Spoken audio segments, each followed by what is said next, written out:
നമ്മളിപ്പോൾ കാസർഗോഡ് മധൂർ ടെമ്പിളിലേക്ക് വന്നിട്ടുള്ളത്. മധൂർ അമ്പലത്തിലുള്ളത്. അപ്പോൾ കുട്ടിക്ക് കുറച്ച് മധൂർ അമ്പലത്തിലെ വിശേഷങ്ങളാണ് കേട്ടോ.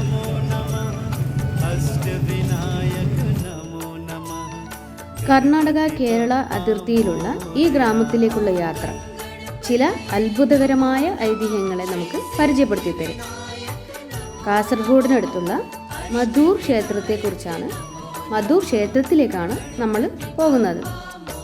മധുവാഹിനി നദിയുടെ തീരത്തുള്ള ഈ മനോഹരമായ ക്ഷേത്രം ഒരു ശക്തമായ സ്ഥലമായി കണക്കാക്കപ്പെടുന്നു. വടക്കൻ കേരളത്തിലെ പ്രശസ്തമായ ക്ഷേത്രങ്ങളിൽ ഒന്നാണ് മദനന്തേശ്വര സിദ്ധി വിനായക ക്ഷേത്രം എന്നറിയപ്പെടുന്ന മധൂർ ക്ഷേത്രം. മധൂർ ക്ഷേത്രത്തിൽ ശിവൻ്റെയും ഗണപതിയുടെയും പ്രതിഷ്ഠയുണ്ട്.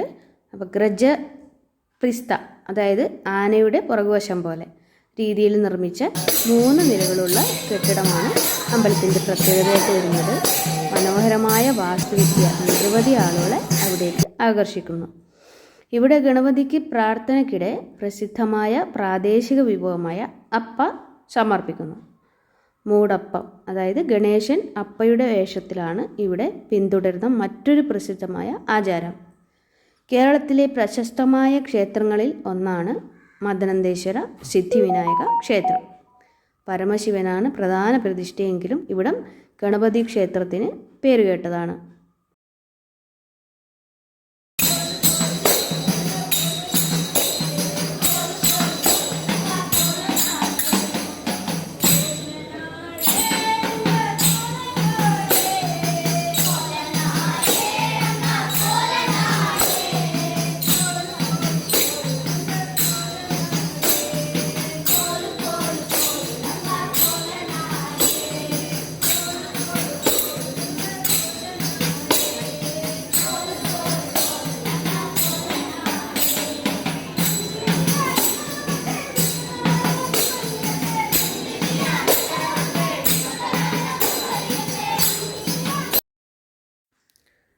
ക്ഷേത്രത്തിൽ ഉപദേവതകളായി കാശി വിശ്വനാഥൻ, ധർമ്മശാസ്താവ്, സുബ്രഹ്മണ്യം, ദുർഗാ പരമേശ്വരി, വീരഭദ്രൻ, നാഗദൈവങ്ങൾ, ഗുളികൻ എന്നിവർ കുടികൊള്ളുന്നു. ശിവന്റെ ശ്രീകോവിലിന് പുറകിലായി പാർവതി സാന്നിധ്യവും ഉണ്ട്.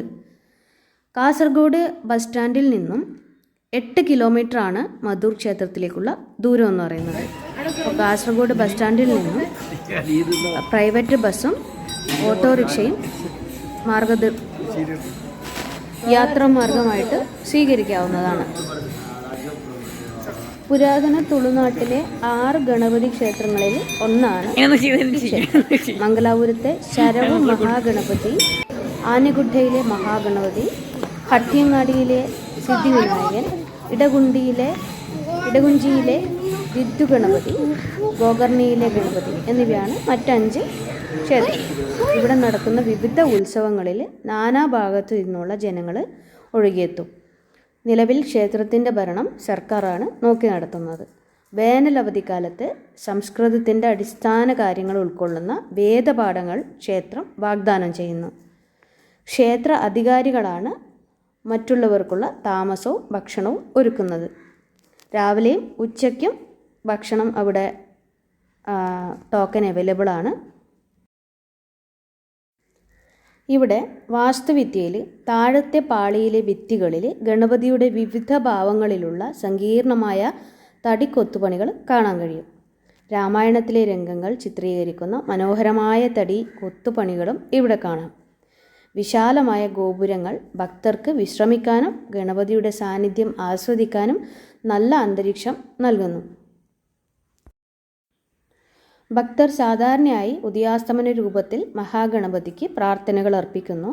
മധുരയുടെ പ്രശസ്തമായ പ്രസാദമായ അപ്പ വളരെ രുചികരമായ ഒരുക്കമാണ്.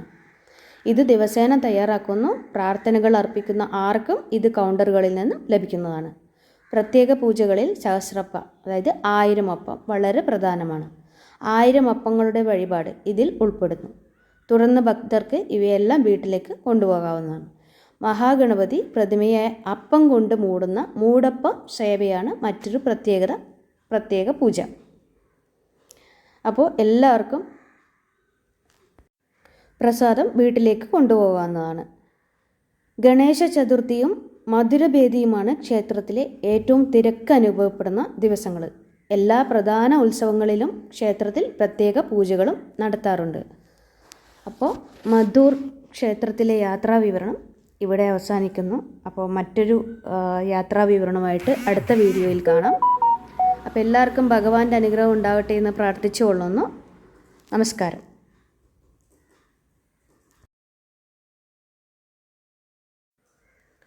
ഈ കഴിക്കുന്നതാണ് ഭഗവാന്റെ പ്രസാദം.